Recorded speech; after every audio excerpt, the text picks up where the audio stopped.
Masu sauraro Assalamu alaikum da fatan kun waye gari lafiya. To a cikin shirin za ku ji cewa Premier jihar New South Wales da ke Australia ya yi alkawarin ƙara samar da sauye-sauye bayan da gwamnatinsa ta amince da wasu sabbin dokoki kan mallakar bindiga. Shugaban Venezuela ya ce gwamnatinsa ta samu goyon baya daga kwamitin tsaro na Majalisar Ɗinkin Duniya akan rikicin da suke yi da Amurka. Gwamnatin Najeriya ta yi ƙarin haske kan zargin cewa an keɓe dala miliyan 200 ga asibitocin mabiya addinin Kirista daga wani tallafin Amurka. Mu dai a cikin yarjejeniyar da muka sa hannu babu wannan maganan cewa wannan addini ko wannan addini kawai za a yi wa. Tunda gwamnatin Najeriya ai mun san ma da musulmai ma da Kirista kuma a tsarin mulkin mu babu bambanci tsakani. Har ila yau a Najeriya masana na ci gaba da tsokaci kan dokar harajin da ake ci gaba da cece-kuce a kanta, inda suka ce sun gano wasu wurare da aka yi wa dokar kwaskwarima. Da muka yi nazari sai muka ga akwai bambance-bambance da gyare-gyare ko rage-rage har guda 28 a tsakanin sashi na 1 zuwa sashi na 100 na wannan doka din. Wannan doka ɗaya kenan. Sauran dokokin su ma akwai abubuwan da aka gano.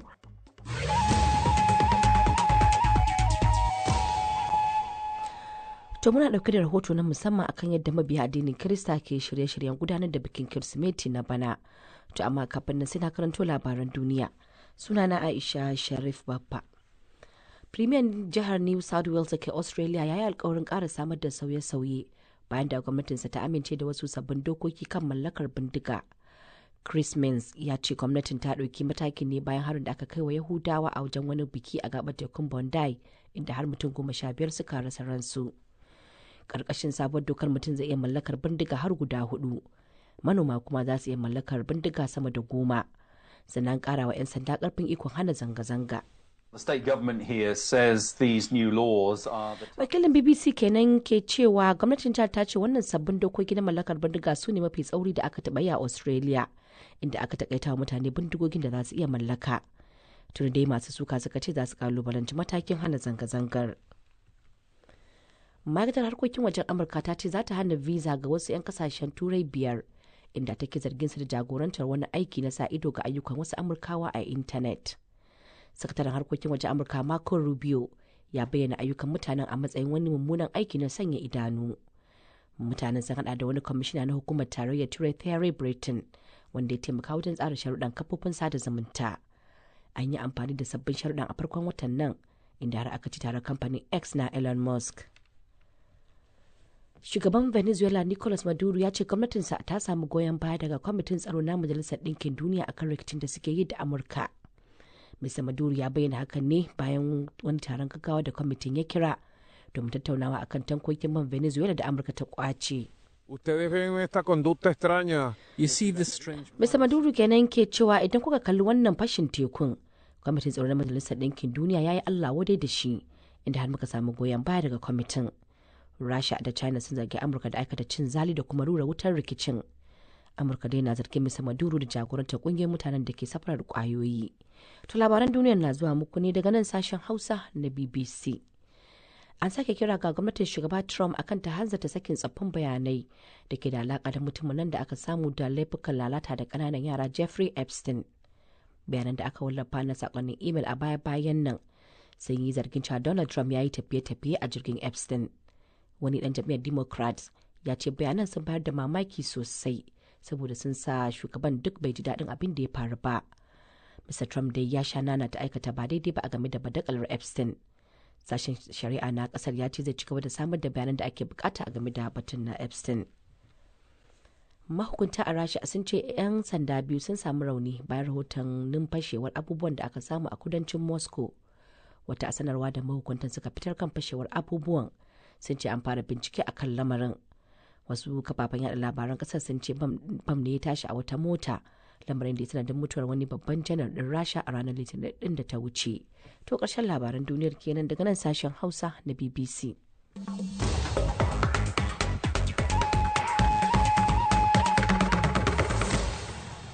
To madalla yanzu kuma sai rahotannin da muke dauke da su a cikin shirin, kuma za mu fara ne daga Australia. Da jihar New South Wales ta kasar ta amince da wasu sabbin dokoki kan mallakar bindiga da kuma 'yancin gudanar da zanga-zanga bayan harin da aka kai a wani wurin bikin Yahudawa a gabar tekun Bondi. Karkashin sabuwar dokar mutum zai iya mallakar bindiga har guda 4.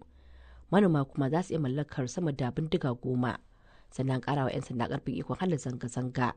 Ga Awul Ahmad Janyau da karin bayani.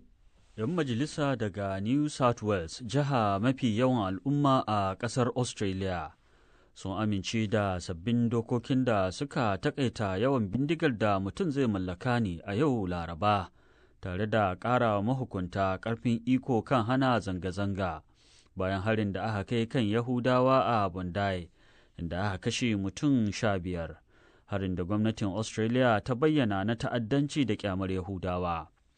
Ƙarƙashin sabuwar dokar, mutane za su iya mallakar bindiga zuwa 4, manoma kuma zuwa guda 10, sannan an ba 'yan sanda ƙarfin hana zanga-zanga na tsawon wata 3 bayan harin da aka kai.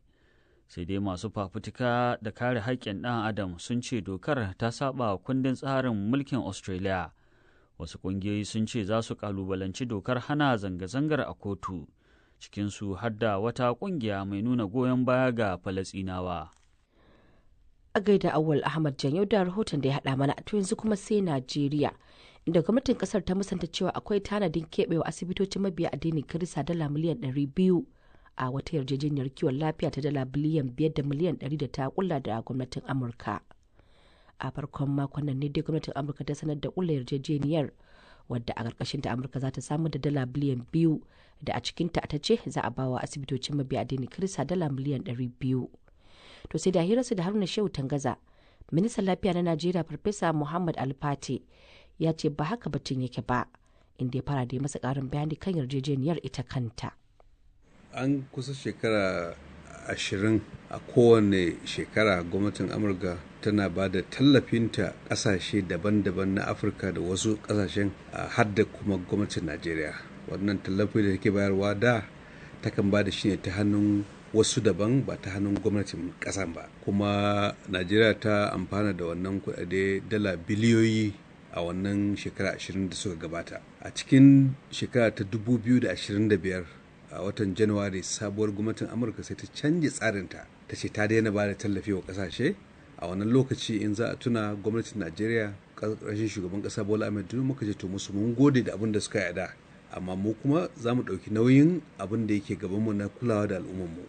To cikin ikon Allah, a cikin watan 9 na 2025 suka sake dawowa, suka lashe wannan maganan, suka ce to suna so su ƙara tattaunawa da mu akan wani tsari za su yi su ƙara ci gaba da tallafin da suke wa ƙasar Najeriya kamar da su yi wasu ƙasashen Afirka. To suka ce za su ba da kusan dala biliyan 2 a ƙasar Najeriya, sannan gwamnatin tarayya ita kuma da gwamnatocin jihohi za su ƙara abin da suke sawa a lafiya na kamar dala biliyan 3. Shi ya haɗa da kai dola kusan biliyan 5 ɗin da ake magana. Don haka wannan dala biliyan 3 ɗin daban ne da kasafin kuɗin lafiya na wannan shekara. Zai taho ne a cikin kasafin kuɗin lafiya na kowane shekara, wato kowane da wannan shekaran da na gaba har zuwa a 2030. In aka haɗa su ne ake muke tsammanin zai su kai jimilla biliyan 3. Amma akwai wani sashe na wannan yarjejeniyar da ya ɗan jawo kace na ce da inda aka ce an keɓe dala miliyan 200 domin asibitin mabiya addinin Kirista. Wani ƙarin bari za ka wa 'yan Najeriya gaba ɗayansu musulmi da Kirista akan ya aka yi aka fito da wannan tsarin? Ina ga wannan magana ne da wasu suka yi domin ƙasansu da mutanen da suke ƙasansu su gaya musu irin nasu bayani. Mu dai a cikin yarjejeniyar da muka sa hannu babu wannan maganan cewa wannan addini ko wannan addini kawai za a yi wa. Abin da yake ciki shine cewa kashi 10 cikin 100 na kudin da Amurka za ta sa a cikin tallafin da ta wa Najeriya za a ba shi ne wa abin da ake kira faith-based groups, wanda kuma wa'annan sun hada da duka addinai, tun da gwamnatin Najeriya ai mun san ma da musulmai ma da Krista, kuma a tsarin mulkin mu babu bambanci tsakani, kuma harkar lafiya musulmi na rashin lafiya da malaria, Krista ma yana yi, HIV musulmi yana yi, Krista ma yana yi. Wato idan na fahimce ka kenan ita gwamnatin Amurka a cikin sanarwar ta saka wannan magana ta cewa asibitoci mallakar mabiya addinin Kirista ne za a ba wannan kuɗin miliyan 200? Wannan bayani ne da suka yi, wansan ko su suka yi ko aka yi ba, sai ku tambaye su ga muku a ina ne wannan yarjejeniyar ya nuna haka. Amma akwai kokarin jan hankalin ita gwamnatin Amerika kan wannan maganar da ta yi, ganin yadda batun addini yake zama wani batu ne mai santsi a ƙasa irin Najeriya? To wannan ita gwamnatin Amurka, ina ga ku 'yan jarida ku tambaye su akan ta ina suka ɗauko wannan magana. Farfesa Muhammad Ali Fate ministan lafiya na Najeriya kenan. To har yanzu muna